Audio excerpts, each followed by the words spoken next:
أجمعين اللهم يا ربي الصلاة والسلام على أشرف الأنبياء والمرسلين وعلى آله وصحبه أجمعين أما بعد. Alhamdulillah, bersyukur kita panjatkan kepada Allah Subhanahu wa taala serta limpahan rahmat karunia yang sangat berkahannya. Alhamdulillah pada hari ini kita sempat untuk melaksanakan majelis ta'lim menuntut ilmu di tempat yang berubah. Tak lupa kita kirimkan salawat dan taslim atas junjungan besar kita Nabiullah Muhammad sallallahu alaihi wasallam, Nabi yang menjadi suri teladan, contoh untuk kita semua. Alhamdulillah, bapak-bapak, ibu-ibu, orang tua kami beserta saudara-saudara, alhamdulillah pada hari ini kita akan melanjutkan kajian kita khususnya untuk di bidang tasawuf bersama dengan pemateri kita, guru kita, Profesor Dr. Darwis Huda MSI. Beliau merupakan Direktur Pasca Sarjana Institut Perguruan Tinggi Ilmu Quran Jakarta. Tanpa membuang waktu, untuk menghargai jalannya waktu, kepada guru kita kami persilahkan.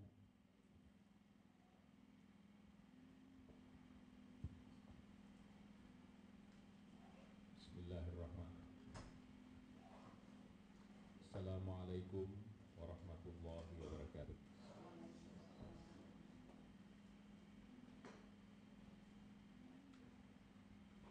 Tes. Innalhamdulillah wassalatu wassalamu ala rasulillah Sayyidina Muhammad ibn Abdillah wa ala alihi wa sahbihi wa man tabi'ahu wa ala. Subhanaka la ilma lana illa ma 'allamtana innaka antal alimul hakim. Bapak, Ibu, saudara-saudara yang insyaallah dirahmati Allah. Pertama, saya menyampaikan permohonan maaf karena Profesor Dr. Nasaruddin Umar berhalangan dan kepada saya diminta untuk menggantikan. Tentu saja tidak selevel Bapak Ibu, tetapi daripada kosong saya memberanikan diri. Istilahnya kalau tidak ada rotan, akar pun jadi. Yang kedua, saya belum tahu sudah sampai di mana beliau menyampaikan, sehingga saya memilihkan yang ada di komputer saya untuk saya sampaikan terkait dengan topik kita tentang tasawuf. Saya ingin memulai terlebih dahulu bahwa ketika kita lahir, Bapak Ibu sekalian, Allah sudah memberikan modal. Jadi pada saat kita brojol, kalau istilah Betawinya itu, kita sudah mendapatkan modal. Ada beberapa modal yang kita terima.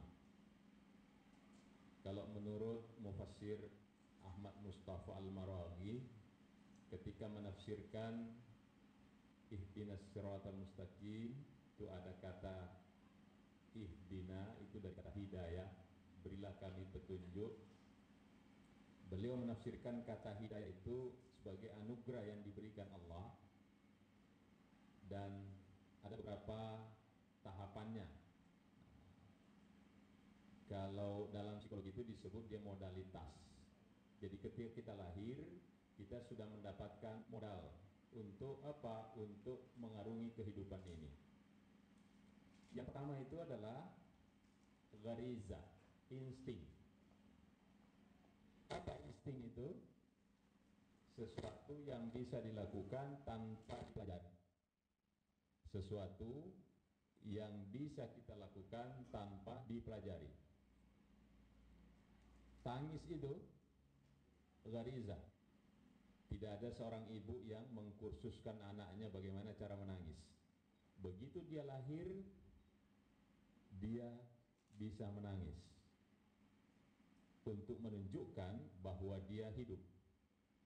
Kalau ada bayi yang lahir tidak bisa menangis, itu semua orang akan resah, termasuk dokternya itu. Makanya biasanya kalau ada anak tidak menangis pada saat dilahirkan itu biasanya kakinya dipegang, kepalanya di bawah, lalu ditepuk punggungnya itu sampai dia menangis. Dan tangisnya orang Indonesia tidak beda-beda jauh dengan tangisnya orang di Australia atau di Amerika.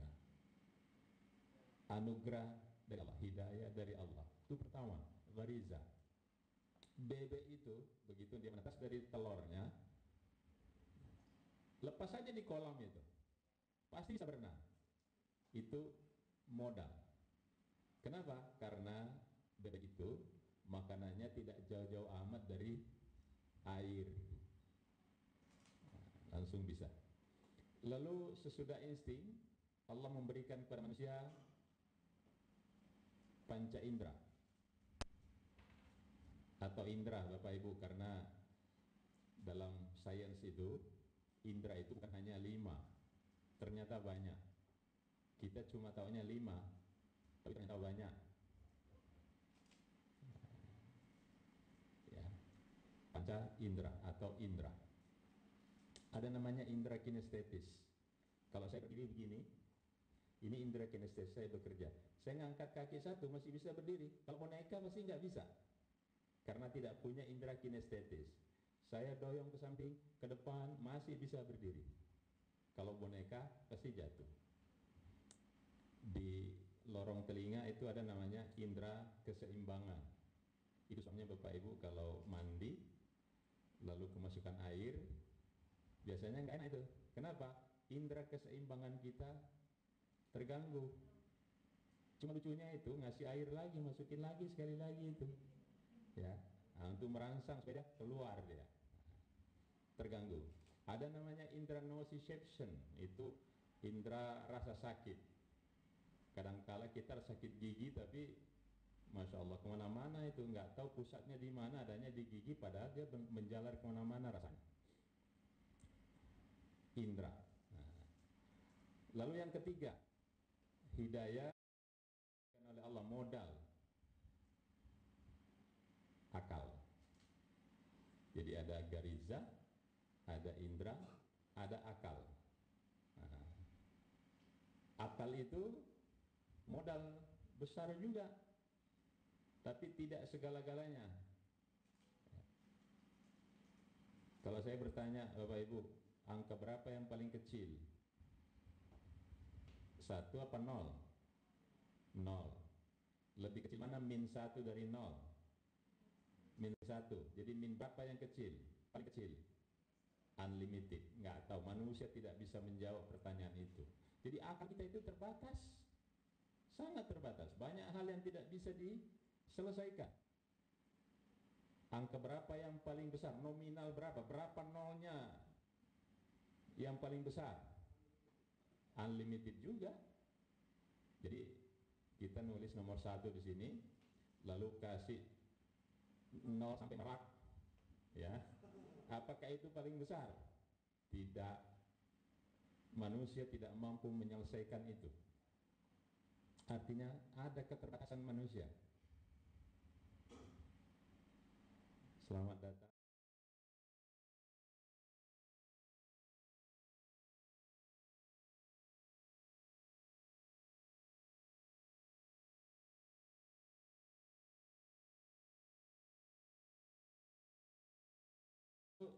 Ada nafsu. Nafsu itu ternyata modal juga Bapak Ibu. Jadi nafsu itu adalah modal yang diberikan oleh Allah. Atau bahasa psikologi itu drive, ada dorongan. Manusia kalau tidak ada nafsu, bahaya. Kita tidak akan lahir berada di sini andai kata orang tua kita tidak punya nafsu itu. Alhamdulillah ya. Ada nafsu makan. Bayangkan kalau orang tidak punya nafsu makan, bisa mati. Yang lebih berbahaya lagi kalau tidak punya nafsu masuk surga. Jadi karena ada dorongan ingin masuk surga, maka kita bersikap berperilaku baik. Tapi semua ini tidak ada yang memberikan kepastian. Kalau indera tadi itu sering membohongi kita. Ini botol ini, kalau saya masukkan, ini berisi air, kalau saya masukkan sedotan di dalamnya itu, lalu dilihat dari samping, itu terlihat patah. Padahal tidak. Mata sering membohongi, semuanya itu. Akal tidak mengetahui banyak. Lalu Allah memberikan yang kelima, qalbu. Qalbu inilah yang tidak pernah membohongi manusia. Apa qalbu itu? Bukan liver, ibu, bapak, bukan apa ini? Cuma Rasulullah itu memang pada saat beliau mengatakan hati itu wa yushiru aqwa hahuna. Takwa itu ada di sini. Maksudnya itu dalam diri manusia. Dia bersifat ruhani, bukan fisik. Ya, jadi qalbu itu, kalau hati yang disebut liver itu bukan itu. Kalau ada gambar love, terus orang Indonesia juga suka salah itu. Itu kan ada gambar love. Itu gambar apa, Bu? Hati atau jantung? Jantung. Tapi orang bilangnya gambar hati. Itu jantung. Malah orang Inggris lebih benar itu. Heart. Ya. My heart. Itu gambar begitu. Orang Indonesia, aduh, kok hati saya berdebar-debar? Mana ada hati berdebar-debar? Yang berdebar itu jantung. Ya. Itu dia bersifat rohani. Dia bukan fisik. Jadi kalau Pak Quraisy itu menerangkannya, manusia punya dua sisi, sisi fisik, jasad, dan ada sisi rohani. Sisi fisik itu ada otak, ada jantung, ada macam-macam. Rohani pun juga itu, ada macam-macam juga. Hati itu adalah, dia bagian dari rohani. Jadi kayak ibu-ibu kalau menyimpan emas itu, ada lemari. Di dalam lemari ada lacinya. Di dalam laci ada kotak emas lagi. Di kotak itu adalah kotak kecil untuk menyimpan emas. Nah itulah kotak paling dalam itu. Tapi tidak fisik. Jadi itulah modal yang diberikan Allah. Supaya apa? Kita hidup di dunia ini selamat. Bahagia dunia dan akhirat. Kalau hanya difungsikan yang tidak difungsikan semua itu belum tentu kita mendapatkan kebahagiaan itu. Kalau cuma akal saja, kalau cuma nafsu saja, harus sampai keseluruhannya diarahkan kepada hal-hal yang baik. Hati itu adalah institusi satu-satunya yang bisa memberikan kebenaran. Hati itu tidak pernah membohongi manusia. Makanya Rasulullah mengatakan gini, al-ithmu ma haka fi sadrika wa karihta yattali alaihi nas. Yang disebut dosa apabila membuat hatimu tak. Nah, ada di dalam tuh, terasa. Ya. Ada istilah, meskipun penjahat kaliber internasional, pada saat dia melakukan kejahatan, itu dia tahu bahwa yang dia lakukan itu adalah tidak baik. Ada di sini. Coba kalau misalnya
tapi itu pengertian yang saya pikir kurang pas. Ya, ini kalau ada 6 kalimatnya ini karena ya ada 1, 2, 3, 4, 5 dan seterusnya, ada topik-topiknya. Saya pilihkan yang sudah 5 karena saya anggap ini sudah berjalan lama. Saya pikir sudah ini, tapi rupanya baru mulai. Iya, baik, nggak apa-apa. Kenapa disebut manusia modern? Ya, artinya kita hidup di dunia sekarang ini tentu berbeda dengan masa-masa sekian abad yang lalu. Kita tidak berada pada masa jahiliyah, kita tidak berada pada masa-masa yang masyarakat Arab jahiliyah di masa yang lampau. Tapi bagaimana kita menikmati kehidupan ini tapi tetap zuhud.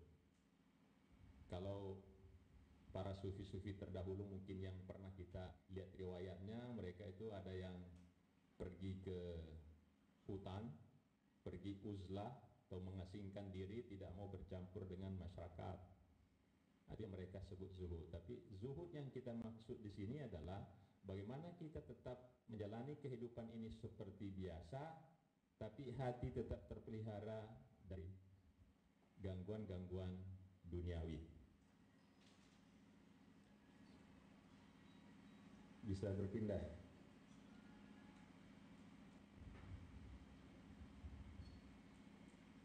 Tidak nyambung ya?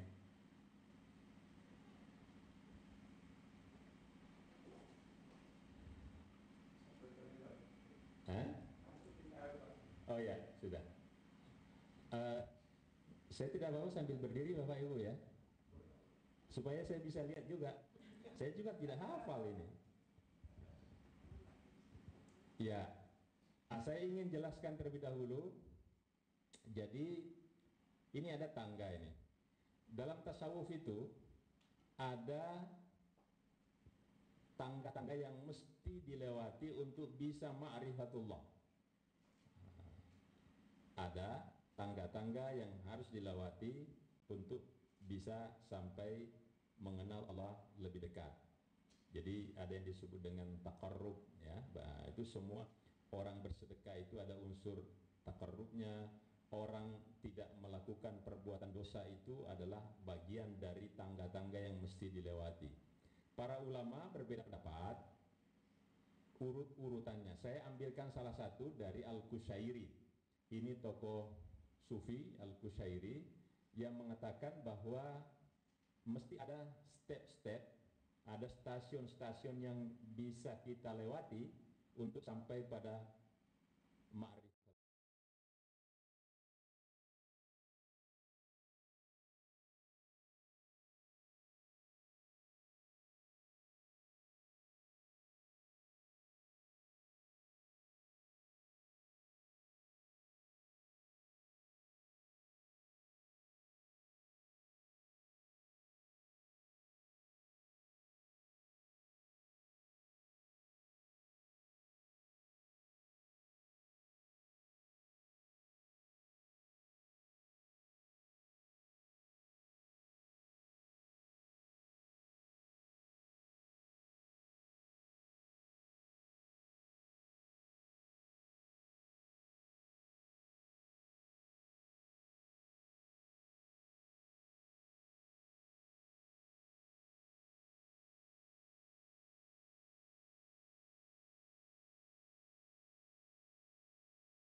Maka dia masih mudah menemukan jalan pulang karena masih dekat.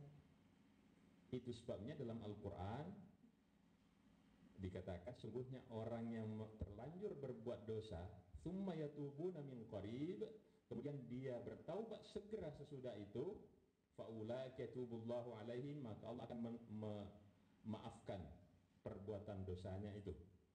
Masih mudah menemukan jalan pulang, masih terdengar, masih kelihatan mobil-mobil orang lewat. Tapi kalau ada orang melakukan perbuatan dosa yang sama, maka semakin jauh dia menyimpang. Ketika terlalu jauh menyimpang, sulit menemukan jalan pulang. Itulah yang disebut tersesat. Allah mengunci hati mereka. Jadi yang mengunci itu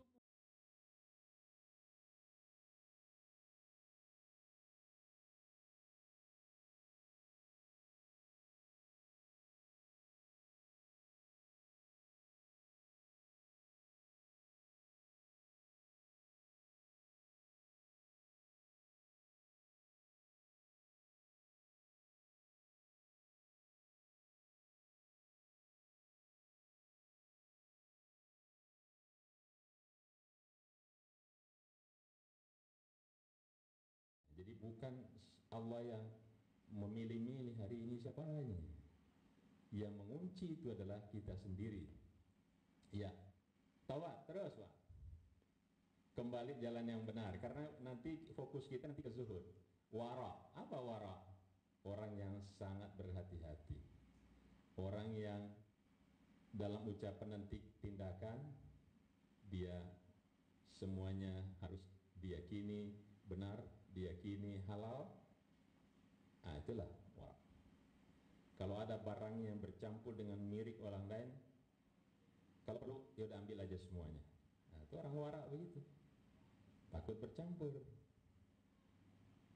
Santun, mengutamakan orang lain. Oh, sudah bagus, Pak. Ini zuhud nanti yang kita akan bahas, saya lewati. Yang keempat, tawakal, berserah diri setelah berusaha keras. Dan yang kelima, sabar. Nah, sabar itu tidak gampang ternyata. Berada di tangga kelima menurut Al-Qushairi dia. Lapang dada dalam berbagai kesulitan. Kadang-kadang orang, aku sudah maafkan tapi giginya masih menggertak begitu gitu ya. Aku sudah maafkan tapi ya, ini tidak gampang. Lalu ada ridha. Jadi ridha itu dia ridha. Ada taklif, dia harus salat, dia harus menerima semua apa yang dibebankan Allah, dia menerima segala sesuatu yang datang dari Allah, datang dari Rasulullah. Itu ridha, dan itu tingkatan tinggi itu. Makanya kalau orang masuk surga itu ya itu radhiyallahu anhum wa radu'an. Jadi sudah Allah rela menerima kembali dan si hamba juga rela menerima hasil usahanya. Saya langsung ke zuhud. Wah, ini anak ini mantap sekali nih doanya ya. Iya. Zuhud. Enggak kelihatan ya. Ya, enggak apa-apa. Oh iya. Arti harfiah, sering orang mengatakan ini harfiahnya, zuhud itu menarik diri dari kenikmatan duniawi. Lawan kata zuhud itu raghbah, terlalu cinta tamak kenikmatan duniawi. Nah, jadi zuhud itu lawannya raghbah. Itu arti harfiah, jadi menarik diri dari kenikmatan duniawi versus raghbah, cinta yang keterlaluan ya, cinta tamak istilahnya itu. Kalau cinta ya cinta, cuma memang kalau status cinta dalam Al-Quran itu asyaddu hubban lillah, itu ada orang yang cintanya kepada selain Allah itu lebih besar daripada ya kepada Allah. Itu gampang sebetulnya itu melihatnya itu. Jadi dalam Al-Quran itu ada 3 kategori manusia itu terhadap syariat Allah. Ada yang namanya zalimul li nafsi. Orang yang zalimul li nafsi, nanti Bapak Ibu bisa lihat di surah Al-Fath, surah ke-35 kalau tidak salah ayat 32. Jadi ada orang zalim li nafsi. Siapa mereka zalim nafsi? Mereka yang menganiaya dirinya sendiri. Siapa mereka? Mereka yang sudah mengetahui itu adalah dosa tapi masih melakukan. Zalim li nafsi. Tahu bahwa itu kewajiban tapi tidak mau melakukan. Zalim li nafsi. Divonis oleh dokter sakit gula, tinggi sekali gulanya, tapi masih mengkonsumsi gula berlebihan setiap hari. Zalimul li nafsi. Dia tahu. Seperti saya Bu, ada asam urat nih ya. Kalau masih makan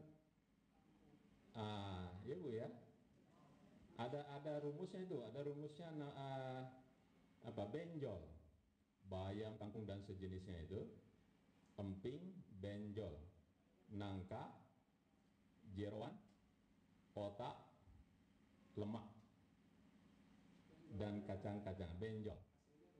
Ya. Itu kalau tinggi, kemudian masih terus, itu zalimul nafsi, itu menganiaya diri sendiri. Ya. Itu kalau Bapak sholat Jumat gampang lihatnya itu.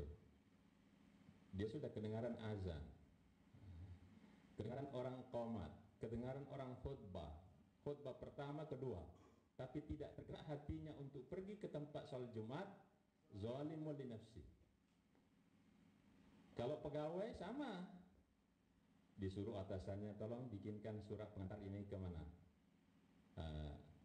itu nggak diperhatikan, disuruh lagi, mana surat itu, ini pergi ke kantin makan, terus suruh lagi, mana yang surat itu, ya nanti Pak, akhirnya lupa dan tidak dilakukan. Zalimul li nafsi. Karena nanti kalau ada restrukturisasi itu yang menempati nama pertama dia itu. Ada yang kedua, surat Fatih, surat 35 ayat 32. Yang kedua itu ada muqtasid. Muqtasid itu yang sedang-sedang. Kalau kayak tadi orang sholat Jumat itu, dia kedengaran azan, dalam pikirannya, baru azan, masih lama, itu khutbahnya masih panjang. Akhirnya dia terus dia berkendara sampai di satu masjid lagi, itu baru khutbah pertama. Dalam pikirannya, udah lanjut aja dulu, masih lama itu, masih baru khutbah pertama itu, masih ada khutbah kedua. Sudah dengar khutbah kedua, masih jalan aja, belum qomat. Nah, setelah dengar qomat, baru dia mampir. Dia melakukan, tapi bukan yang terbaik. Muqtasid, tetap dia melakukan. Dia kalau dalam perbuatan dosa atau dia menghindar, tapi kadang-kadang terjerumus. Cuma tadi cepat taubat dia. Ada yang paling bagus, wa minhum sabiqun bil khairati biiznillah, dan ada yang ketiga, berpacu dengan waktu dalam melakukan kebaikan. Berpacu dengan waktu dalam melakukan kebaikan. Jadi kalau yang muqtasid, kalau tadi umpamakan orang surat, oleh atasnya disuruh membuat surat, ketika atasnya tolong buatkan surat, nah, dia santai dulu, pergi dulu bikin kopi, ngadu, mana sebentar Pak, minum kopi dulu, kopi nunggu dingin dulu gitu. Setelah selesai baru dia melakukan. Setelah selesai itu print outnya ditaruh aja di samping komputer itu. Ketika atasannya bertanya sekali lagi, baru dia antarkan. Tetap dilakukan, tapi bukan yang terbaik. Kalau yang sabiqun bil khairat, istilahnya belum selesai perintah atasannya itu membuat surat, dia sudah action dia. Selesai, dia masukin map, di print out, dimasukkan map, lalu dimasukkan ke ruang atasannya. Ketika lihat map di atas meja atasannya berantakan, dia rapikan. Ketika lihat kursi-kursi di situ berantakan, dia bersihkan. Padahal perintahnya membuat surat kan? Dia melampaui tugasnya. Itu orang yang sabiqun bil khairat. Ya. Itu kalau Pak Hasan yang disuruh itu.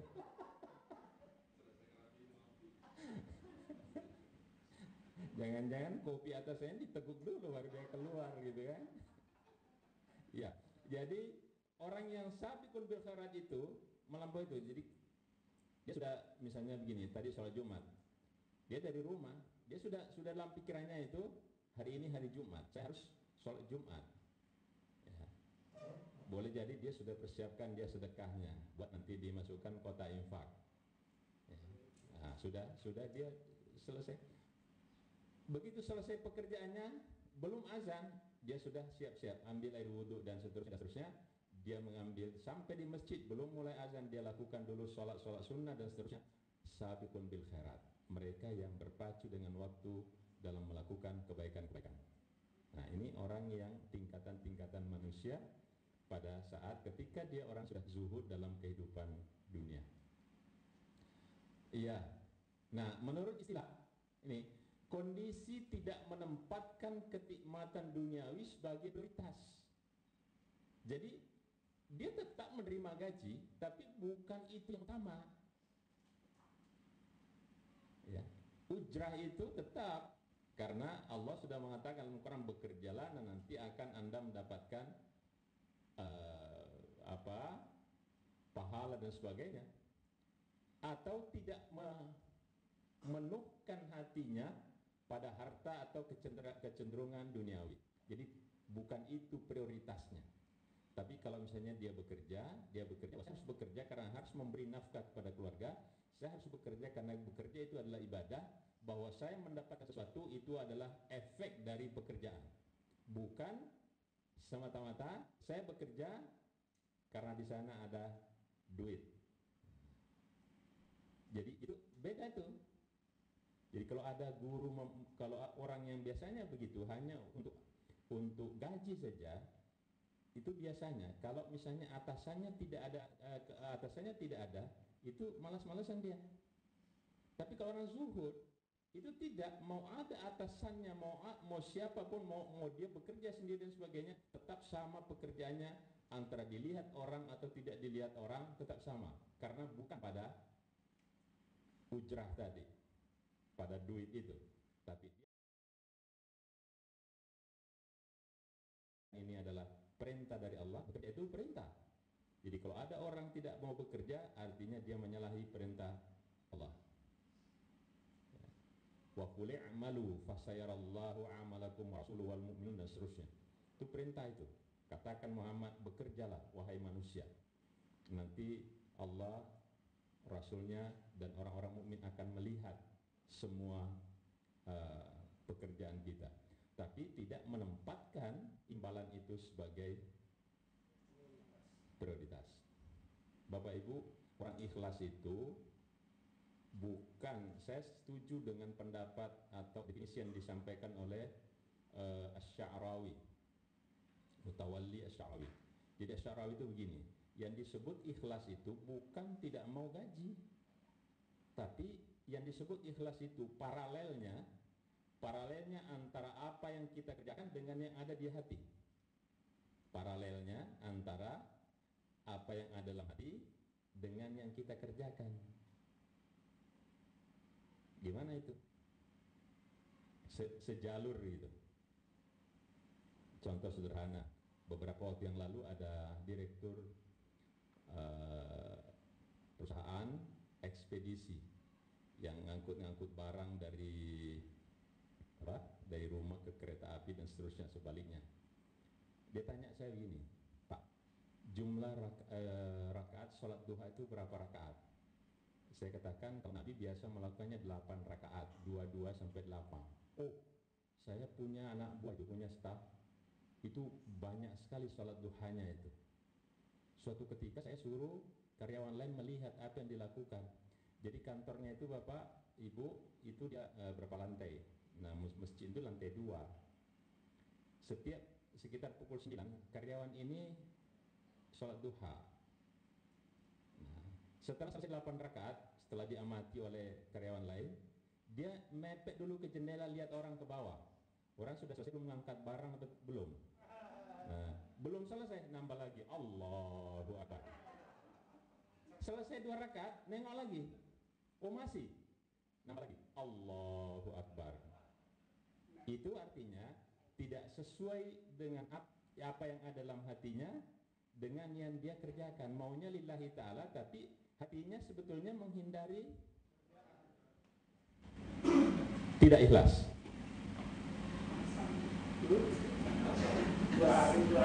Jadi katanya ibu, kalau orang nyuci piring kalau tidak ikhlas tuh bisa ketahuan loh ibu-ibu, kalau nyuci piring saja tidak ikhlas tuh bisa itu bunyi piringnya sampai tetangga pun dengar semua tuh.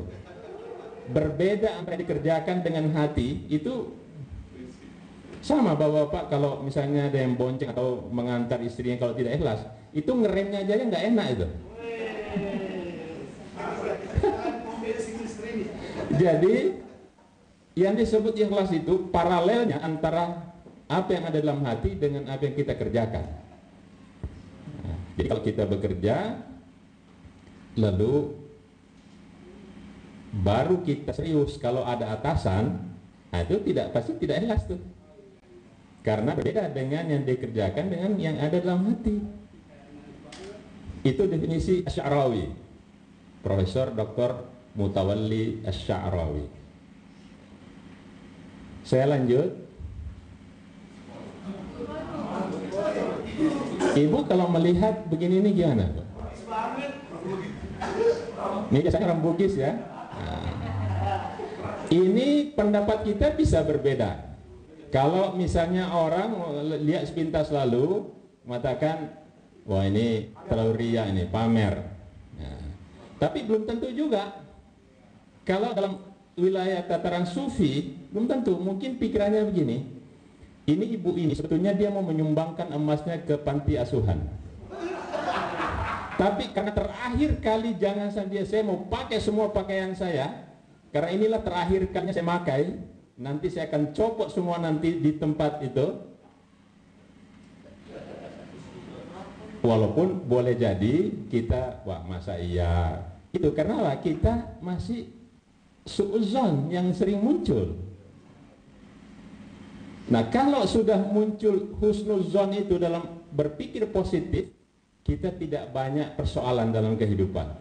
So, kalau kita menganggap dia pamer, begitu kita ketemu ibu itu langsung kita kemarin pamer gitu ya. Nah, tapi tidak begitu. Orang sufi itu dia selalu husnuzon.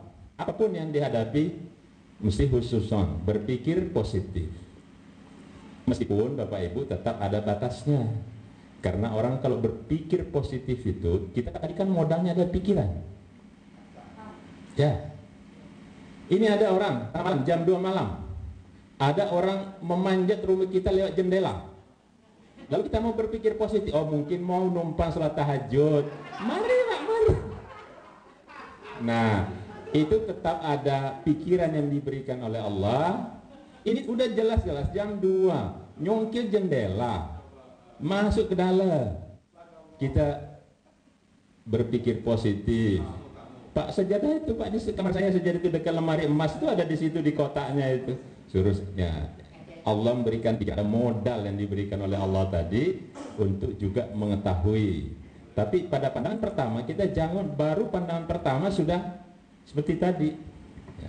Karena boleh jadi niat orang bisa berbeda-beda. Nah, sekarang yang zuhud itu akan terkait terus dengan harta. Apa yang disebut al-mal? Harta. Ya, kata mal dalam Al-Quran itu disebut kurang lebih 86 kali. Menurut Al-Isfahani, al-mal summiya malan likaunihi ma'ilan abadan wa zailan. Harta disebut mal karena cenderung kepadanya digandrungi selamanya dan akan gampang pergi, gampang jadi hilang. Jadi mal itu kalau ada pohonan misalnya kena angin, itu dia mal syajarah. Mal syajarah, dia condong. Hati kita cuma nggak ada orang, Bapak Ibu, kalau disebut harta itu pasti tetap saja, kata orang ahli sufi itu, selama perutnya di depan, selama perutnya masih di depan, maka dia akan selalu senang kepada harta. Nabi sendiri mengatakan, seandainya umatku itu punya 2 lembah, sebetulnya disebut lembah tapi sering diartikan gunung, wadiyani, 2 lembah emas, labtagha salisan, pasti tetap ingin yang ketiga. Nah, karena ada tadi nafsu tadi itu. Nah, sekarang bagaimana menyeimbangkan itu? Oke, boleh saja, nggak ada masalah. Tapi ada syarat-syaratnya. Jadi umat Islam itu harus kaya, betul? Harus kaya. Cuma kayanya itu harus diperoleh dari harta yang halal. Karena salah satu ciri yang dilakukan oleh Nabi untuk masyarakatnya pada saat beliau hijrah ke Madinah itu ada 5 itu. Ya, nanti dilihat dalam surah Al-Fat juga terakhir. Ya, jadi Muhammadur Rasulullah walladzina ma'ahu asyiddal kufar ruhama'u bainahum tarahum yabtaguna fadlan minallahi. Yang keempat, yabtaguna fadlan minallahi wa ridwan. Ciri umat Islam itu adalah senantiasa mencari karunia Allah. Tapi yang mana? Ridwana, yang diridhoi oleh Allah Subhanahu wa taala. Jadi harus, karena Nabi mengatakan wala takun kallan 'alan nas, jangan pernah menjadi beban orang lain. Kita harus berusaha. Yang penting tadi wujudnya halal. Jadi halal materinya, halal perolehannya, ya. Jadi meskipun juga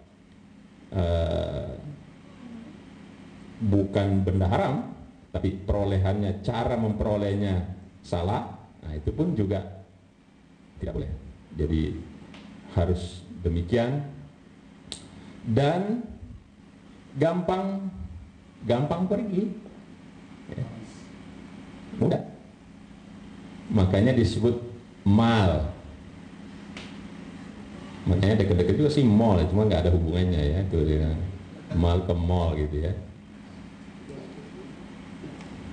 Menurut Ibnu Ashur, mal awalnya bermakna emas dan perak, lalu semua barang yang disimpan dan dimiliki hari ini disebut sebagai harta. Awalnya itu yang disebut harta hanyalah emas dan perak. Makanya ada khusus tuh zakatnya, emas dan perak. Kalau sekarang kan benda-benda banyak sekali, tapi masuk perdagangan. Kalau emas dan perak sudah ada aturan-aturannya. Semua benda yang bernilai ekonomis itu harta, apa saja. Lalu wa tuhibbunal mala hubban jamma. Manusia sangat cinta kepada harta. Dia selalu menghitung-hitung setiap hari. Kalau orang-orang kaya itu konglomerat, dia nggak ngitung sendiri, sudah ada akuntannya yang menghitungnya itu. Kadang-kadang dia nggak tahu jumlah kekayaannya, nggak tahu. Orang kaya itu nggak tahu ban mobilnya bocor atau bagaimana, nggak tahu. Sudah ada yang mengatur semua. Nah ini kata mal dalam Quran. Bagaimana kata Quran tentang harta? 1. Sesungguhnya harta itu adalah milik Allah. Nanti dilihat surah Ali Imran ayat 109, Al-Maidah 17. Jadi kalau kita mengatakan ini mobil saya, ini rumah saya, ini punya saya, itu sesungguhnya hanya artifisial, hanya kita yang mengaku. Tapi sesungguhnya pemilik sebenarnya secara hakikat itu adalah Allah.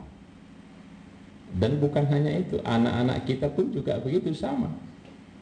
Sering orang mengatakan begini, harta itu titipan. Iya benar, titipan.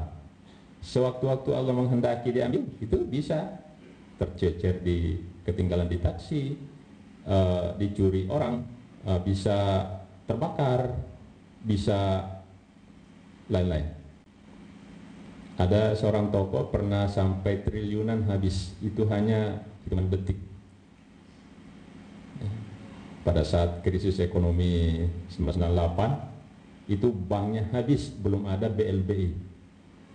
Nah, PTI dulu menyimpan uang abadi di situ. Banknya habis semua. Nah, hilang juga punya PTI. Kenapa? Nah, itu dalam hitungan bisa terjadi sangat mudah. Makanya kita kalau melihat harta benda itu harus selalu mengatakan saya hanya mengaku sebagai, tapi pemiliknya sebenarnya adalah Allah. Itu harus ada terbayang begitu. Sewaktu-waktu diperlukan diambil oleh Allah, tidak terlalu bersedih. Tidak adalah orang yang tidak bersedih kalau kecurian atau terbakar atau apa, tapi orang yang sudah terpatri dalam pikirannya bahwa itu adalah milik Allah. Nah, makanya begitu manusia kalau yang sesungguhnya menjadi milik tam itu, milik sempurna, milik penuh itu apa yang kita sedekahkan, itulah yang milik sesungguhnya. Cuma kan pikiran kita nggak begitu Bapak Ibu. Pikiran kita itu yang milik kita yang ada depan mata nih, yang kita sudah sedekahkan, rasanya kok berkurang. Memang itu sering salah switching pikiran itu. Saya sering memberi contoh begini, bagaimana switching pikiran itu kognitif. Uang 100.000 itu besar apa kecil Bu?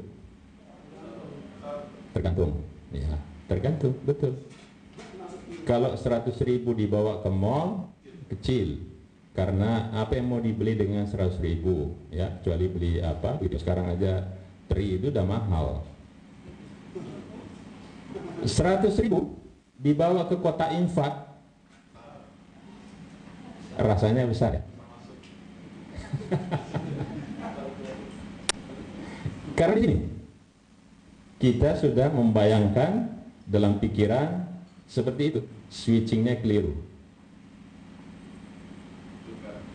Kalau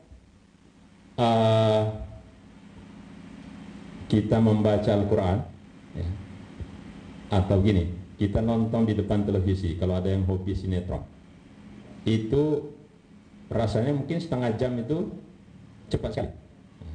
Atau nonton di bioskop, orang-orang yang suka film, itu 2 jam seperti itu, kadang-kadang sangat kurang ya.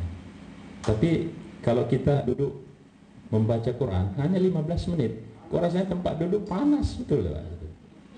Rasanya itu apa? Di sini ya. Betul. Orang masuk ke, kita parkir di mall, parkir itu kan sekarang sudah otomatis semua tuh. Boleh jadi 4.000 tuh sekali masuk. Ada tempat yang sejam berikutnya, semenit berikutnya, jam itu kan kita harus bayar itu. Ada orang bisa 10.000, 20.000 bayar di mall itu. Tapi dengan mudahnya itu. Begitu masuk, nggak pernah orang berdebat itu. Mahal amat sih begini, nggak ada itu. Tapi kita pergi ke masjid, Bapak Ibu. Bukan hanya begitu tuh. Coba kita datang ke masjid, kadang-kala kita buang air di masjid. Wudhu, karpet kita duduk di situ. Kalau tadi di tempat parkir itu cuma mobil kita kan, di lapangan doang. Ini sudah masuk situ, ada karpetnya, kadang-kala ada pendinginnya, terus diimami oleh imam yang anak dari PT IKI, geraknya bagus, pengen masuk surga pulang. Tapi waktu kota infak lewat, dibiarkan aja tuh dorong-dorong geser. Waktu di parkir tadi mudahnya keluar tuh 10.000, 20.000, 30.000 hanya buat mobil kita dan tidak ada menjanjikan surga. Itu switch pikiran. Jadi selama kita masih beranggapan bahwa harta yang kita miliki itu adalah itulah yang milik kita, kalau yang disedekah adalah hilang, nah itu mesti di switch ulang. Dibalik pikiran. Jadi pikiran itu luar biasa mempengaruhi kita. Lalu milik manusia itu artifisial, tadi sudah dijelaskan. Lalu titipan. Nah ini ada ayatnya semua. Dia amanah, harta itu juga menjadi ujian, titipan Allah. Sering ada orang begini Pak, jadi ada karyawan, dia menitipkan mobilnya di garasi kita karena dia mau tugas ke luar negeri 2-3 tahun, 4 tahun begitu. Kira-kira kalau dia pulang, dia mau ngambil mobil, kita siap memakai, dia diberikan, silakan Pak pakai, silakan, nggak ada masalah.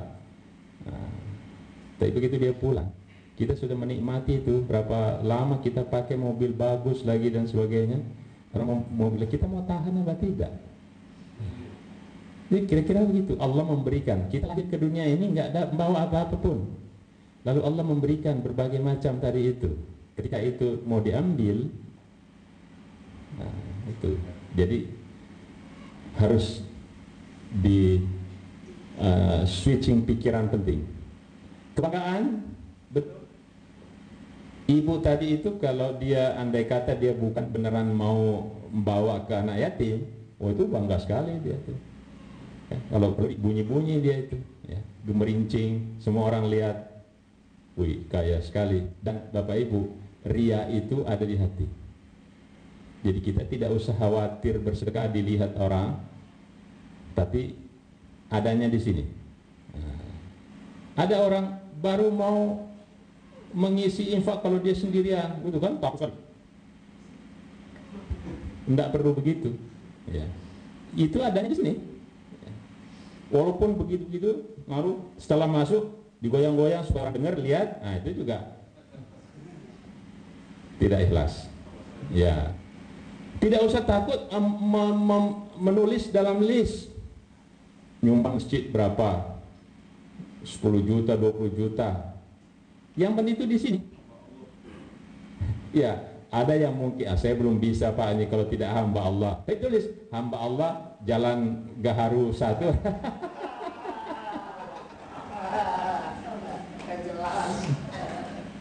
Ya, jadi itu di sini adanya dalam hati. Lalu sarana ibadah.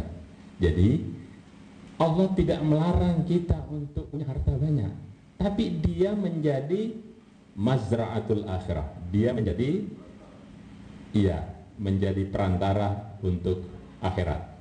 Ketika kita menyantuni anak yatim, ketika kita menolong tetangga kita, ketika kita berbagi dengan orang lain, itu semua menjadi akhirat.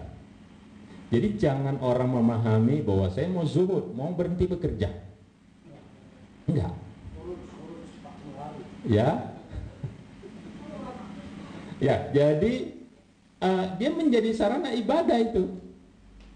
Kemarin ada di mana itu ya, di Jakarta ya, ada orang cari ambulans, nggak dapat, lalu dibawa jenazah ponakannya itu keluar, ya kan? Ya, lalu ada orang punya mobil, langsung dia memberikan, Pak, sini Pak saya anterin ke rumah. Itu luar biasa Bapak Ibu. Itu hartanya menjadi wasilah untuk akhirat.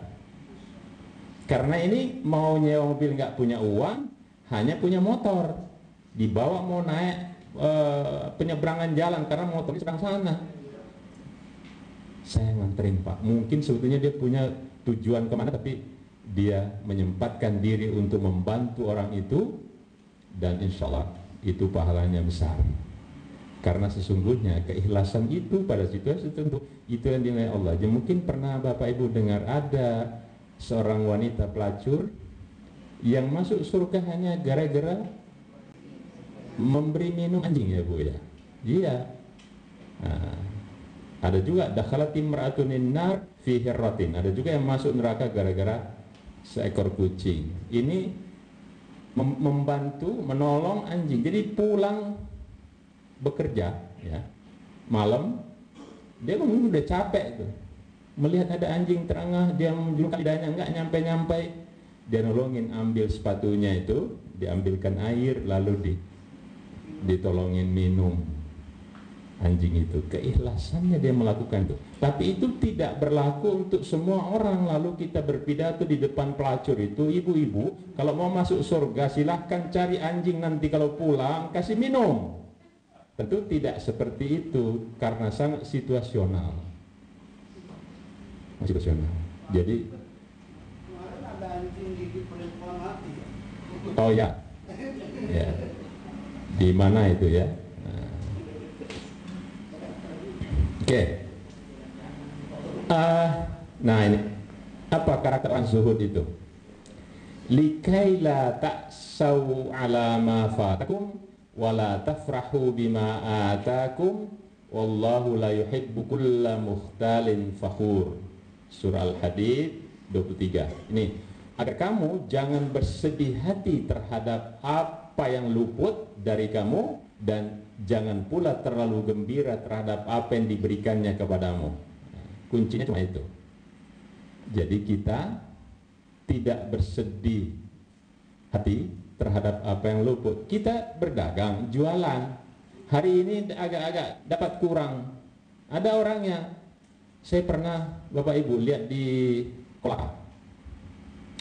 Jadi ada pedagang tomat di pasar. Itu kayak bakul ya, bakul. Lalu naik injek-injek itu tomatnya itu. Saya pikir mau dibotolin. Masukin, kok sampai diinjak-injak ini. Saya deketin. Bapak kenapa diinjak-injak? Sambil menggerutu. Iya Pak, saya sudah capek-capek ngangkat ke sini tidak laku sama sekali. Pak kan bisa dikasih orang lain. Enggak, kenakan dia. Apa? Jadi itu dihancurin saja itu karena dia tidak laku. Padahal kalau disedekahkan itu luar biasa. Terlalu bersedih dan mengakibatkan sesuatu yang tidak seharusnya dilakukan. Ada hal-hal yang bersama dengan dulu waktu masuk di sebuah kantor bersama-sama, bahkan ada orang saya dulu yang menolong masuk, tapi karena dia lebih rajin dan sebagainya, karirnya lebih moncer dia. Seringkali memunculkan ada sakit hati. Dia yang dipromosikan, kok kita yang salah tingkah. Itu ada hasad. Tetangga sebelah beli mobil, kok kita yang sesak napas. Ada hasad tuh. Begitu dia masukin mobilnya, ya di Jakarta ini kan rumah kecil-kecil ya. Kalau di sini mah besar-besar ya. Kalau di mana begitu itu rumah BTN, pintunya kecil-kecil. Kan pas begitu mobil baru dimasukin, mundur, nabrak pagar. Kita syukurin. Nah itu sudah kelasnya udah tinggi itu. Padahal jangan bersedih hati. Itu rezeki itu bisa berbeda-beda itu. Dan Allah tidak mengukur jumlah rezeki itu, tapi melihat keberkahannya. Saya sering beri contoh Ibu, lingkaran itu. Ibu, ada lingkaran besar. Lingkaran, bayangkan lingkaran besar. Ada lingkaran kecil.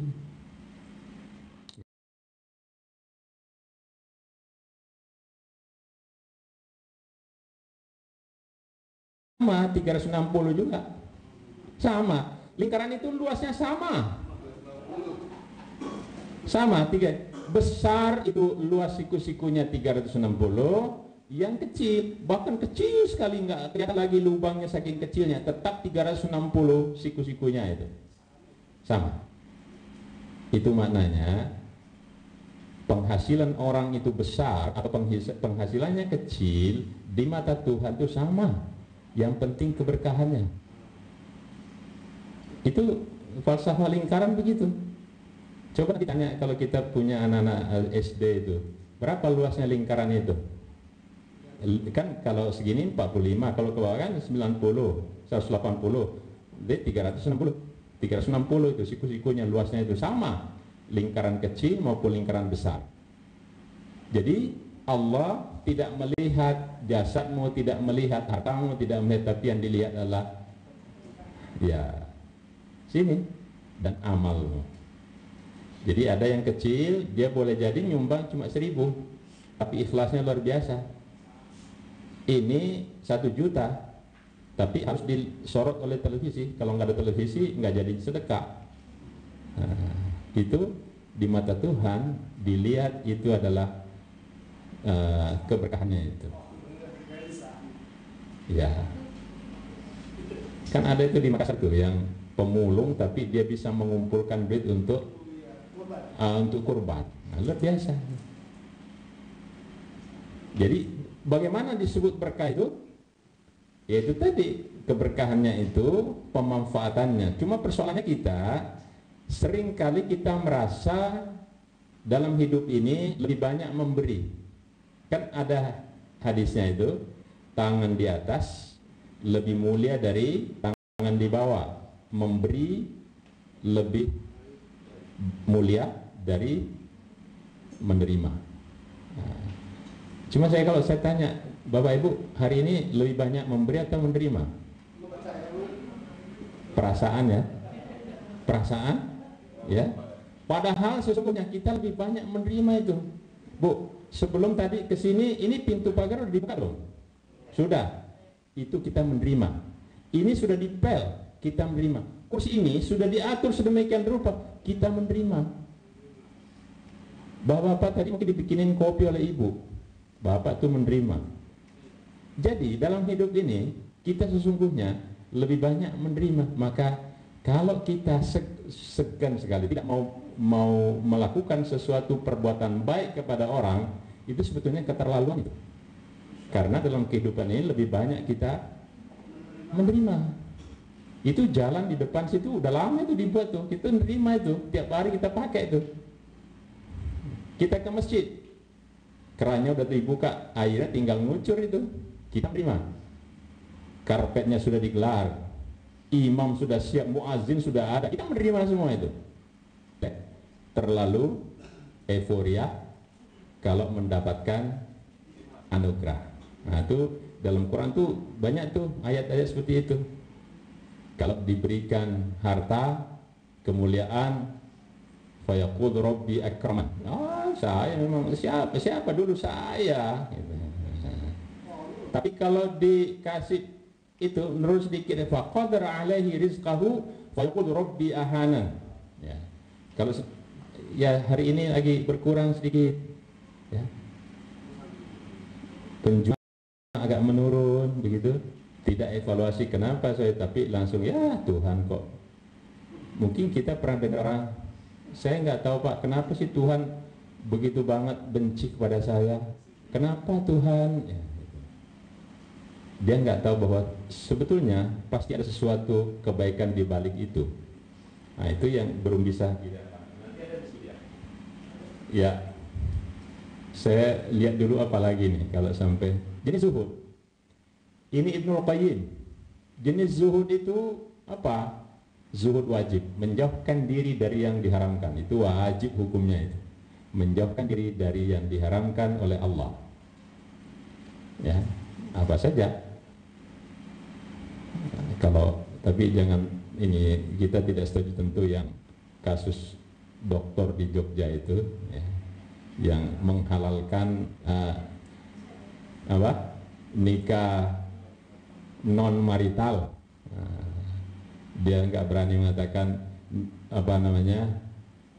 nikah tanpa nikah hubungan tanpa nikah, disebutnya non marital. Menjauhkan diri dari yang diharamkan. Yang kedua apa ini? Zuhud sunnah atau mustahabbah, menjauhkan diri dari yang makruh melebihi kebutuhan. Bapak Ibu, kebutuhan itu ada 3. Kalau dalam fikih ada namanya kebutuhan daruriyat. Kita kalau tidak memenuhi ini kita mati, wajib hukumnya dipenuhi. Itu makan. Ada namanya kebutuhan hajat, itu dibawa sedikit darurat. Seperti piring, periuk itu hajat tuh. Tidak bisa kita masak nasi kalau tidak ada periuknya. Ya, sarana yang mewujudkan ini. Itu hajat. Nah, ada yang tahsiniyat. Tahsiniyat itu ya semacam aksesoris lah itu. Nah, ini boleh tidak, kalau kita tidak punya nggak apa. Ada make up itu tahsiniyat saja itu. Pakaian-pakaian kita menutup aurat sebenarnya sudah cukup. Cuma ada orang pakai renda-renda lagi. Boleh-boleh saja, asal tadi lingkarannya itu ini. Jadi nyukur dengan lingkaran. Kalau lingkaran besar, boleh jadi ada renda-rendanya. Silakan aja. Bahkan ada bikin macam-macam tuh pernik-pernik. Tapi kalau yang lingkarannya kecil, nah itu harus menyesuaikan. Melebihi kebutuhan. Pakai jam tangan 3. Nah itu melebihi kebutuhan. Karena 1 aja udah cukup. Ya. Nah, saya tidak tahu kalau HP. Kan tuh dari lihat ya Puan. Ada untuk kantor, ada untuk apa. Nah kalau dipakai ini khusus untuk rahasia-rahasia. Nah itu bisa bahaya itu. Bisa masuk yang pertama nanti itu. Ya. Ada HP yang disembunyikan, nggak pernah dia di password pula.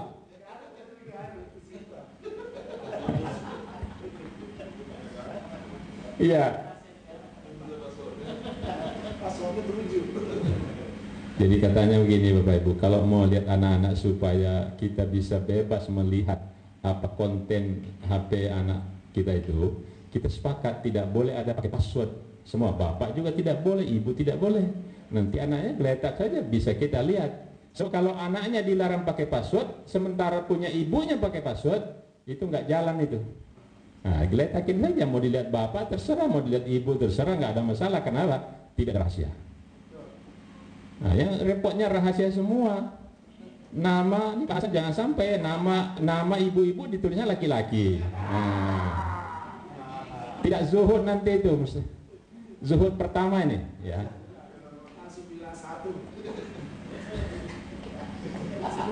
Sampai 3 racun ya. Zuhud syubhat, menjauhkan diri dari yang syubhat tak jelas.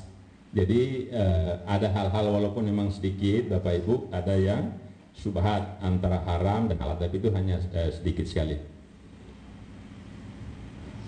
Orang sufi, kalau orang sudah mengatakan syubhat, dia hindari. Jadi ada yang namanya Bu sadduz zara'i. Sadduz zara'i itu apa? Sadduz zara'i itu mencegah sikap kita jangan sampai terlanjur. Ada orang berjudi, enggak, saya mau nonton aja kok. Itu tetap tidak boleh kalau sadduz zara'i itu, karena bisa terjerumus. Makanya fama waqa'a fi syubuhat faqad waqa'a fil haram. Siapa yang berani-berani untuk melakukan yang syubhat itu, maka sungguhnya sudah jatuh pada perbuatan haram. Enggak Pak, saya cuma lihat aja orang main poker. Ya. Oh, saya cuma lihat orang nyambung ayam. Ternyata di Jakarta ini masih ada juga itu. Pamulang kemarin ketangkap itu. Orang nyambung ayam. Ya. Jadi walaupun kita tidak melakukan, tetap sadduz zara'i, menjauhi hal-hal begitu. Lalu yang keempat, zuhud personal. Yang tadi saya sebut ada daruriyat, hajiyat, tahsiniyat. Jadi ada orang yang sudah bisa hal-hal yang aksesoris itu tidak terlalu dia pentingkan. Pokoknya sudah lebih baik saya berbagi dengan orang lain daripada saya berlebihan. Ada orang piringnya emas, padahal sama aja cukup itu dengan yang ya. Persoalannya adalah lingkarannya kecil.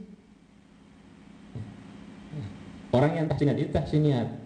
Tapi kalau misalnya kayak misalnya pakaian menutup aurat, itu adalah daruriyat, jadi masalah pokok yang harus ada. Tapi kalau masih ada sahabat itu sampai bergantian dengan istrinya, mengapa buru-buru pergi keluar, tidak zikir dahulu? Karena ternyata itu cuma punya sarung, punya pakaian dipakai berdua sama istrinya. Nah itu sangat darurat yang begitu. Kalau kita alhamdulillah nanti Bapak Ibu lihat-lihat tuh pakaian-pakaiannya di rumah yang sudah lama, banyak numpuk kadang-kala itu yang sudah bertahun-tahun nggak dipakai, tapi dibiarkan saja begitu. Nah itu kalau hatinya zuhud, dikumpulkan, masih layak pakai, kasih, karena masih banyak orang yang memerlukan itu. Petani-petani di kampung itu meskipun sudah sobek, justru masih dipakai karena dipakai untuk pergi ke sawah itu. Kadang-kadang mereka mencari yang begitu saja susah. Masih adakah ini lanjutannya ini? Kalau terima kasih selesai dia. Supaya bisa berzuhud, kita harus satu, memahami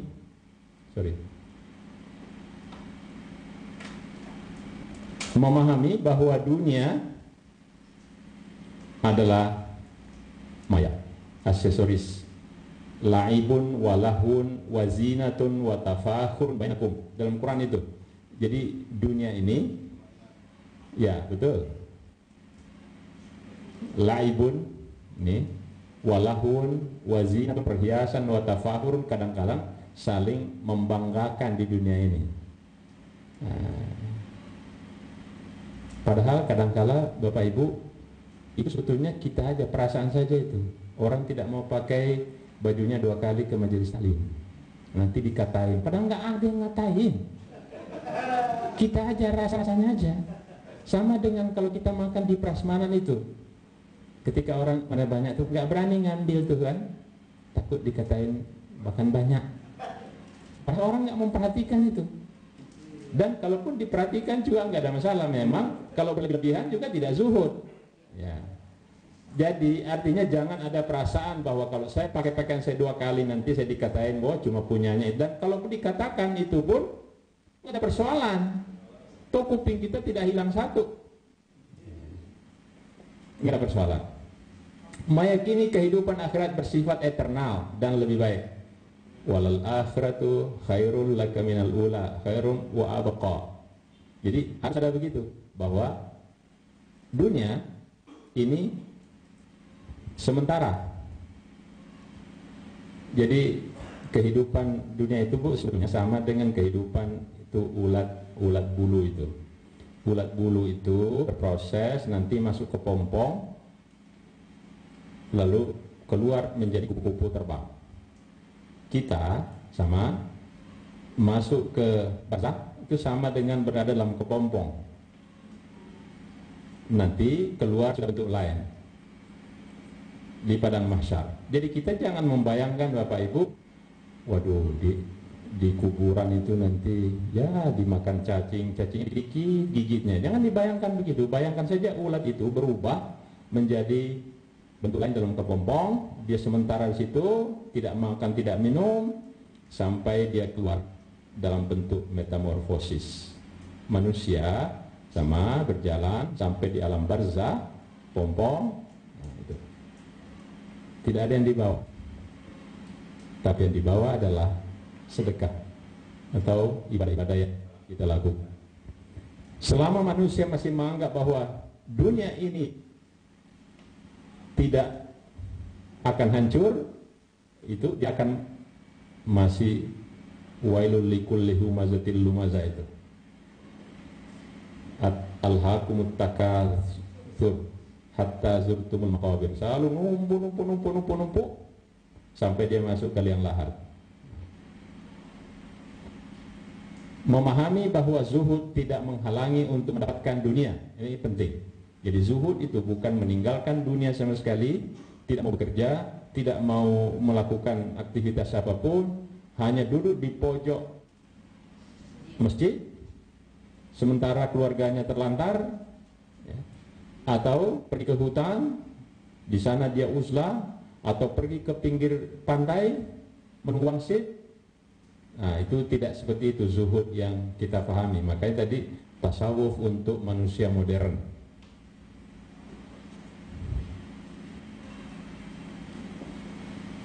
Terima kasih. Assalamualaikum warahmatullahi wabarakatuh.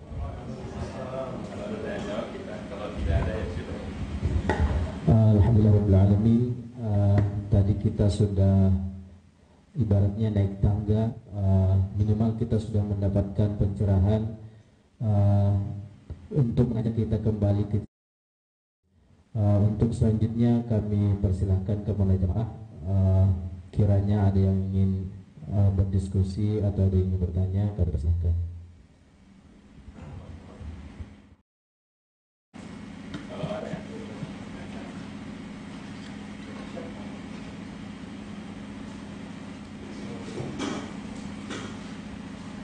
Assalamualaikum warahmatullahi wabarakatuh.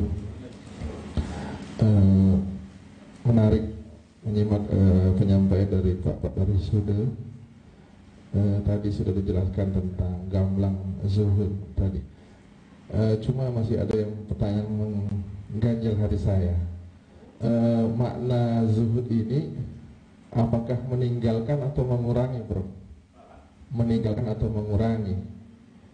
Kalaupun misalnya kita sepakat itu mengurangi, berapa porsinya yang harus kita kurangi terhadap dunia ini?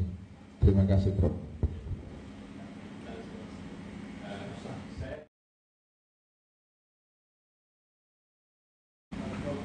Ya, faktor U. Ya. Jadi manusia itu Bapak Ibu, dia akan sampai peaknya itu, puncak memori itu di usia 40 tahun. Jadi sampai 40 tahun itu mentok dia. Nah, di 40 tahun turun dia. Cuma waktu dia awal tuh dia naiknya agak cepat, tapi nanti setelah dia ini agak landai turunnya. 40 tahun ya. Makanya di dalam Al-Qur'an itu hatta idza balagha arba'ina sanatan. Nah, ketika sampai hatta idza balagha syuddahu wa balagha arba'ina sanatan. Sampai puncaknya itu ketika sampai 40 tahun dia berada pada peak.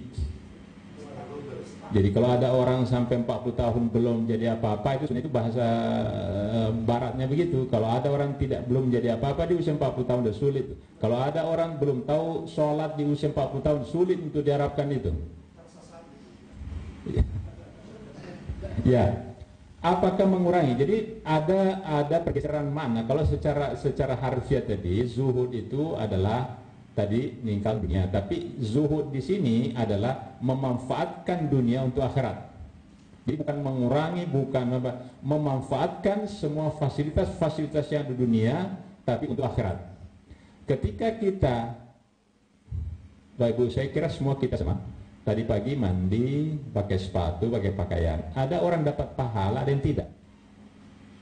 Ketika dia pakai sepatu, dia tangan kanannya dulu, kaki kanannya terlebih dahulu, bismillahirrahmanirrahim, dia dapat pahala dia. Itu memanfaatkan kehidupan dunia untuk akhiratnya. Zuhud dia. Mandi, pakaian, berjalan, masuk kantor, segala macam, dia lakukan atas petunjuk-petunjuk Allah, dan itu semua adalah menjadi soleh. Ya. Soleh itu beda dengan baik. Itulah kekurangan bahasa kita. Soleh, khair, albir, semuanya diartikan baik. Tapi beda soleh. Soleh itu kapan sesuatu perbuatan menjadi soleh? Apabila ada sesuatu yang diharapkan nanti menunggu di akhirat, itu soleh.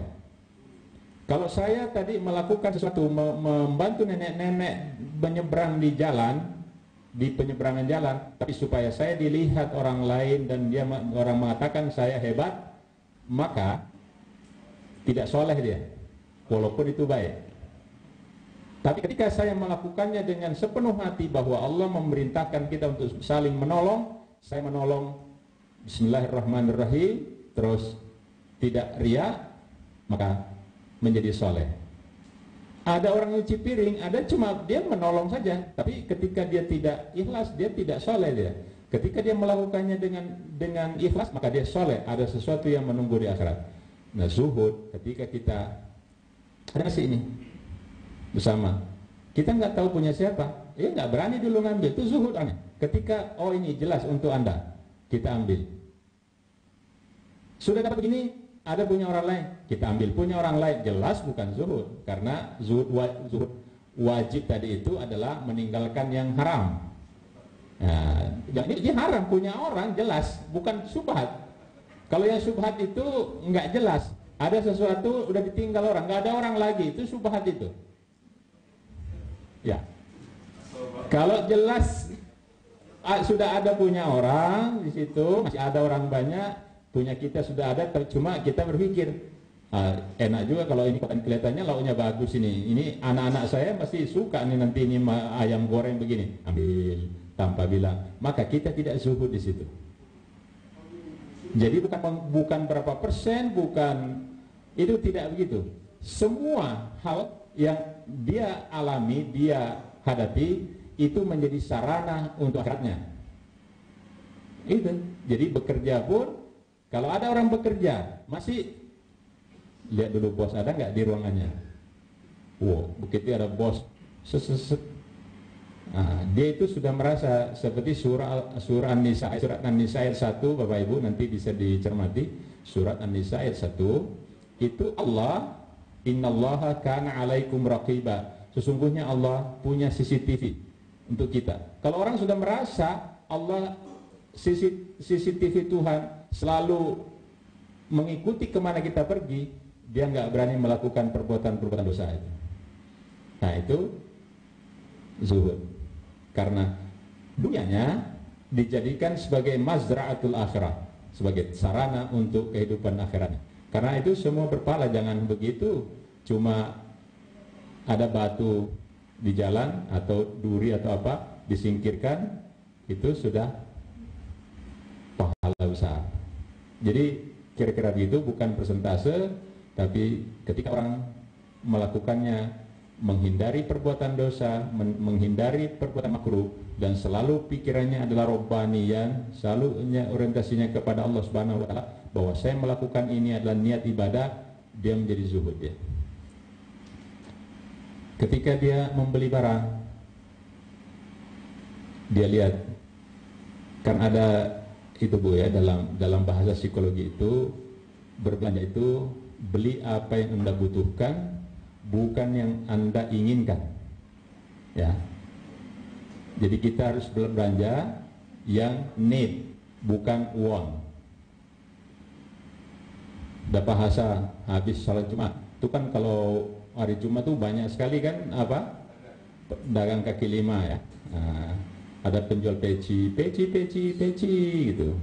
Kita lihat, boleh juga nih ada hiasan-hiasannya itu. Kata ini, berapa bang? Untuk Anda 10.000. Kalau di luar saya jual 20.000. Sebetulnya itu bahasa pedagang. Siapa yang mau mengecek bahwa dia jual 20.000 ke tempat lain? Kan 5.000 misalnya gitu kan. Cuma itu bahasa pedagang. Kadang-kadang kan membuat angka itu harganya 999.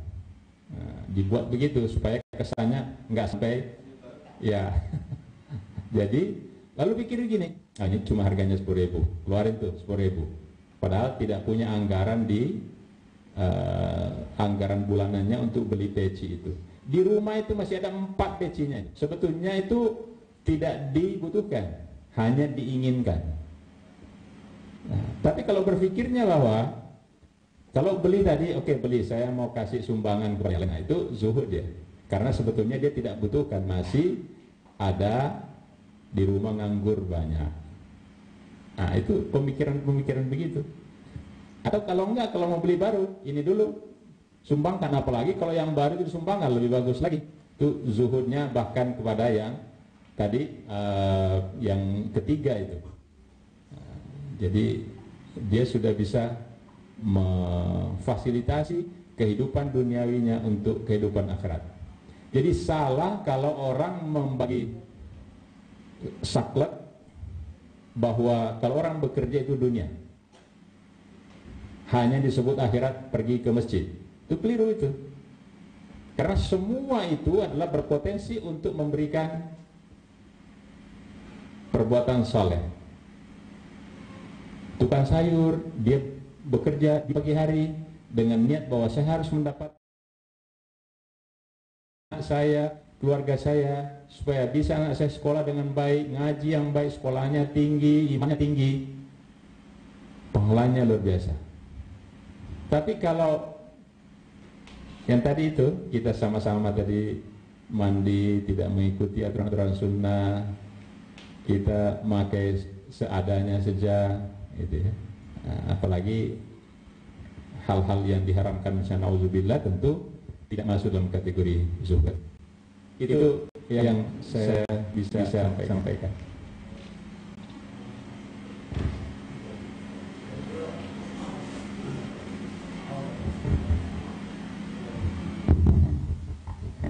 Terima kasih. Terkait tasawuf ini ada sejarah sufi itu Ibrahim bin Adham kalau tidak salah.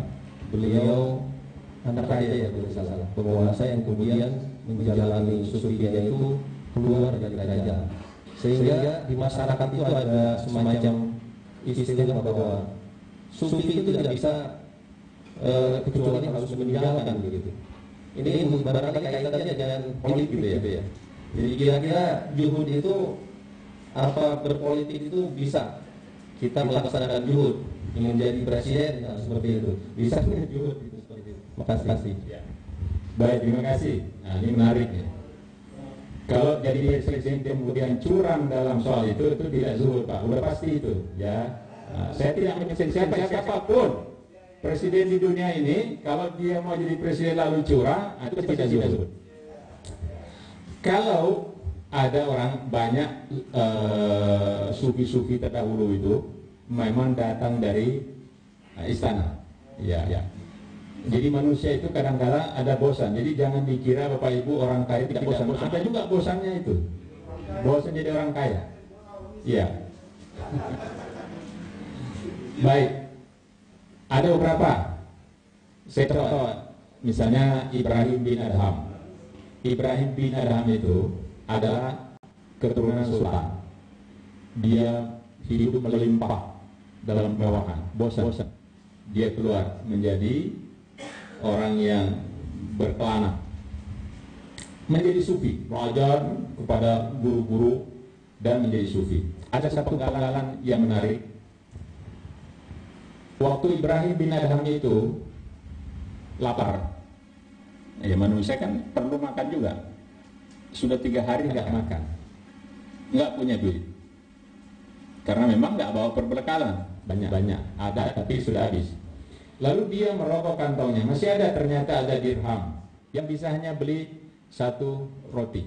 Beli 1 roti. Pergilah ke pasar, dia beli roti. Karena dia sufi, dia nggak mau makan sambil berjalan, sambil berdiri dan sebagainya. Dia harus duduk dengan bersila lalu dia makan. Ketika dia bungkus roti itu, dia keluar di pintu pasar. Di pintu pasar itu dari dulu sampai sekarang seringkali banyak pengemis. Pengemisnya begini, Pak, tolong Pak, sudah seharian dari pagi belum makan. Kira-kira Bapak Ibu kalau ada ketemu pengemis, kita tuh udah 3 hari nih nggak makan. Dia baru sehari. Mungkin gini, lu baru sehari, gua udah 3 hari. Ibrahim bin Adham tidak keluar kata-kata itu, Pak. Dia buka rotinya, dia potong, dia berikan sama pengemis itu. Mungkin kalau kita daripada ada ketemu pengemis lagi, mendingan saya makan saja. Enggak, yang separuhnya dia bungkus lagi. Sampai di rumah itu ada kucingnya, ngeong ngeong. Ini pasti lapar karena saya juga tidak makan sudah 3 hari. Itu tadi rotinya itu diambil sepotong lagi, kan separuh. Nah sekarang dipotong lagi, potong 2 lagi, kasih kucingnya. Mungkin rotinya kalau roti orang itu kayak pizza ya, jadi adanya karena suka kucing. Saya waktu membaca cerita itu juga membayangkan apa iya sih kucing doyan roti. Nah, tapi mungkin kayak pizza itu ada lauknya di situ. Roti orang Arab mungkin itu sudah dagingnya sudah ada dibungkus. Nah, dikasih separuh. Lalu yang separuh itu, seperempat itu dia masuk ke dalam, duduk yang manis, Bismillahirrahmanirrahim, baca doa, maka dan dia nikmati luar biasa, dia nikmat makan pada saat itu. Dan itu cerita itu banyak datang dari istana itu. Jadi itu sebabnya maka zuhud tidak meninggalkan dunia dalam arti seperti tadi, tapi memanfaatkan dunia itu untuk kebaikan. Kalaupun menjadi presiden, harus jadi presiden, harus jadi pemimpin, harus jadi apapun. Tetapi jangan salah di dalam menempuh jalur itu. Harus tetap.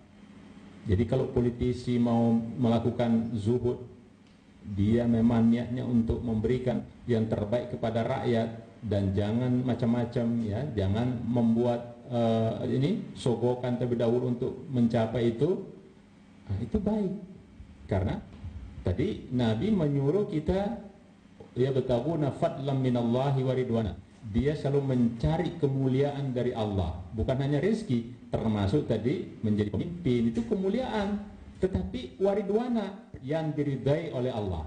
Hanya itu. Jadi kita mau jadi pemimpin, menjadi anggota DPR, menjadi apapun, silakan.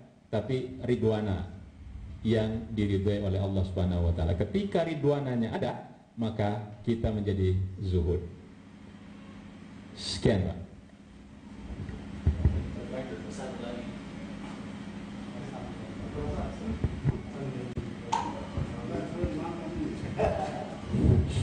Bismillahirrahmanirrahim. Alhamdulillah. Terima kasih Guru Prof. Darwis. Saya ingin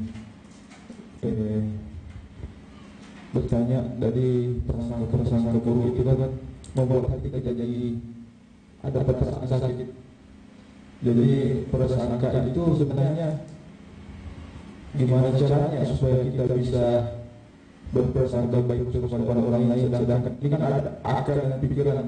Sebenarnya prasangka itu kan dari pikiran dulu, tapi kenapa hati yang langsung ke hati merasakan itu belum dididik dengan baik. Gitu Ustaz. Ustaz.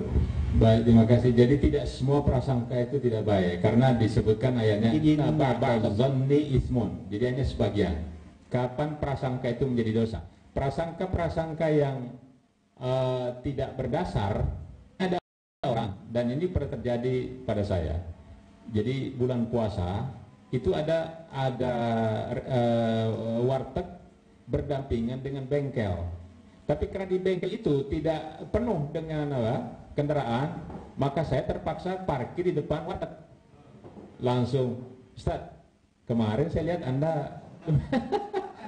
ini prasangka ini kan. Jadi hanya lihat kan mobil saya parkir di depan warteg itu langsung diasosiasikan makan siang hari di bulan puasa. Jadi kita seringkali begitu, melihat saja sebentar. Nah, jadi usahakan orang sufi itu selalu berprasangka baik tuh. Mungkin pernah dengar sufi itu kalau dia terantuk batu dan benar, dia tidak apa yang diucapkan bukan astagfirullah dan alhamdulillah. Prasangka baiknya begini. Boleh jadi saya pernah terlanjur makan sesuatu yang haram di masa yang lalu dan Tuhan sangat sayang kepada saya sehingga Ia tidak akan memasukkan saya ke neraka gara-gara itu. Maka darah yang dikeluarkan oleh lewat terantuk batu itu prasangka baik. Ya. Kalau bahasa psikologinya itu disebut atribusi positif. Bu, Bapak, ini musim hujan. Ketika kita berdiri di halte, ada genangan air di jalan. Ketika orang kencang sekali mobilnya, lalu kita terpercik air kotor. Apa yang terjadi pada diri kita pada saat begitu? Pasti ngomel, pasti sedih, pasti apa. Tapi ada orang sedih ngomelnya itu semua penghuni kebun binatang semua. Ada yang sebentar naik tapi segera dia, oh ya, boleh jadi orang itu ada saudaranya yang sedang sekarat di rumah sakit, dia buru-buru. Nah, itu atribusi positif tuh. Kalau kita pikir-pikir, buat apa kita sumpah-sumpahin orang sampai keluar semua penghuni Ragunan? Dia juga nggak dengar. Ya. Kecuali kalau kita keluar itu bersih semua pakaian kita, nah bolehlah itu. Tapi juga tidak bersih, dia juga tidak dengar, percuma juga. Akhirnya kita sendiri yang sakit, kita sendirian. Tapi kalau kita bisa jadi tenang, karena kalau orang emosi itu apa, metabolismenya itu rusak semua tuh. Orang kalau terlalu marah, terlalu apa, itu getaran-getarannya itu merusak metabolisme tubuh, jadi rusak itu. Orang kalau iri hati itu, mengapa orang iri hati gini? Memang kalau orang iri hati, hasad itu dia emosi juga, itu emosi yang akhirnya merusak tatanan tubuh. Nah, sekarang bagaimana usahanya? Senantiasa mengusahakan, oh iya, baik. Jadi ada kata-kata orang motivator itu begini. Hanya orang-orang kecil yang mengurusi persoalan-persoalan kecil, hanya orang-orang besar yang tidak peduli persoalan-persoalan kecil yang disampaikan kepada dirinya. Orang menganggap kita, kamu jelek, kamu apa. Kalau orang besar itu tidak peduli dengan begitu-gitu, biar saja, nggak masalah. Wahsin kama ahsanallah. Bahkan ada satu hadis, ahsin ila man asa ilaik. Nah, berbuat baiklah justru kepada orang yang berbuat jahat. Itu nikmat, lebih ada kepuasan itu. Jadi bagaimana caranya? Effort, harus ada usaha. Begitu ada godaan untuk berprasangka buruk, astagfirullahaladzim, nah, saya berdosa. Karena inna ba'da zanni ismun, prasangka buruk itu sebagian adalah dosa. Kalau prasangka buruk itu diomongkan kepada orang lain, dia menjadi dosa.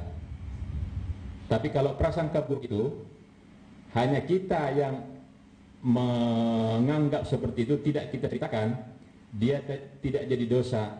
Cuma kita bukan orang zuhud.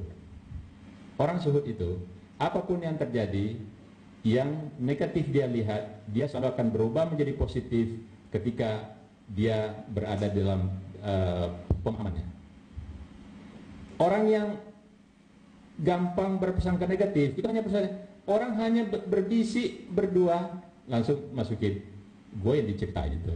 Padahal orang cerita tentang tentang apa namanya pemindahan ibu kota gitu kan, tapi langsung dalam dirinya dia ngomongin gua itu. Ya. Itu sebabnya mengapa Rasulullah dilarang kita berbisik-bisik kalau ada orang lain. Kalau mau berbisik masuk ke tempat lain yang tidak ada orang lain, karena apalagi bisik-bisik lalu ngeliatin orang itu, nah itu pasti langsung kesannya itu dia ngomongin saya. Tapi kalau orang besar meskipun begitu dia cuek saja. Maka kalau mau sehat secara mental, kalau dalam psikologi itu agak cuek-cuek dikit. Jangan terlalu diambil hati semua persoalan itu. Dia ngomong kita, ya masa bodoh, omongin aja terus saja, nggak apa-apa. Nah, toh tidak hilang tadi kupingnya dengan diomongin begitu, dia tidak mengambil pusing.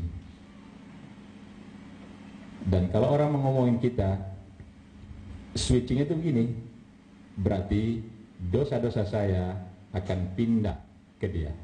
Kenapa? Nanti banyak orang di akhirat itu disebut orang bangkrut, muflis. Kenapa? Dia banyak ibadahnya, sholatnya ada dan sebagainya, tapi ternyata dosanya terhadap sama manusia juga banyak. Dia ghibah, dia fitnah dan sebagainya. Ketika sampai di pengadilan, timbangan ibadah mahkamahnya banyak, tapi dosa sama manusia juga banyak. Ya Allah, saya tidak rela kalau dia masuk surga itu. Kenapa? Saya pernah diomongin itu. Nah, kasih pahalanya, habis pahalanya dipakai membayar, masih ada orang protes lagi. Dosamu berikan kepada dia. Nah, dia orang bangkrut, orang seperti itu. Jadi nggak perlu pusing kalau diomongin dan sebagainya. Memang rasanya itu kepala kok manusia, rasanya kok diomongin ya Allah. Tapi langsung pikir gini, berkurang lagi dosa saya. Tapi jangan juga memancing-mancing orang membuat supaya kita diomongin. Nah, supaya dosa kita hilang, jangan, karena itu dua-dua. Jangan menjadi hasad, jangan juga diiriin orang lain. Itulah yang doa kita di surah Al-Falaq itu. Wa min syarri hasidin idza hasad. Jadi kita berdoa jangan iri kepada orang dan juga jangan diiriin orang lain. Terima kasih. Assalamualaikum warahmatullahi wabarakatuh. Alhamdulillahirrahmanirrahim. Kita sudah selama hampir kurang lebih 2 jam. Alhamdulillah kita sudah belajar, kita sudah berusaha untuk memperbaiki hati, bagaimana melihat dunia untuk sebagai tabungan kita untuk akhirat kelak. Mudah-mudahan majelis kita pada hari ini mempunyai manfaat untuk menjadi tabungan kita di akhirat kelak. Sebelum itu, marilah kita tutup majelis ini dengan membaca Ummul Qura surat Al-Fatihah. Ila hatinya aku surah Al-Fatihah.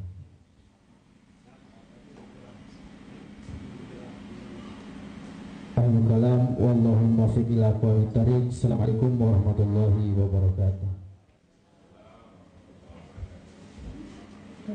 Untuk sedikit informasi kepada jamaah yang ingin melaksanakan sholat duhur, bisa di sebelah kanan itu ada ruangan musholla, bisa duduk di belakang dekat kolam renang. Insyaallah nanti pukul 1 kita akan melanjutkan kajian di bidang fikih dengan pemateri Dr. Saifudin Zuhri.